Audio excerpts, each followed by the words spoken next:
আমাদের পাশে যেই আমাদের ছাত্র বন্ধু রয়েছে রিয়াদুল ইসলাম, সে কথা বলতে পারে না, তবে কোরআন পড়তে পারে। সুবহানাল্লাহ। কিন্তু আল্লাহ রসুলের ইন্তেকালের ১,৫০০ বছর পরেও জীবন্ত কোরআন এখনও আমাদের সামনে বাকি আছে, অবশিষ্ট আছে।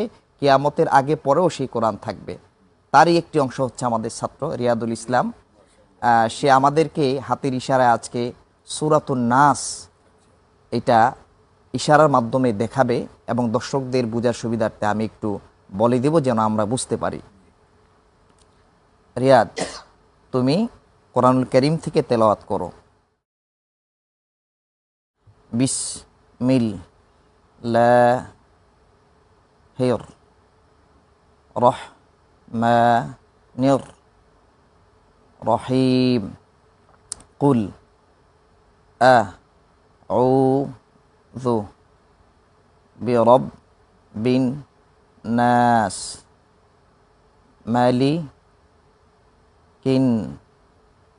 নাস ইলাহিন নাস মিন শাররিল ওয়াসওয়াসিল খান্নাস আল্লাযী ইউওয়াসওয়িসু ফি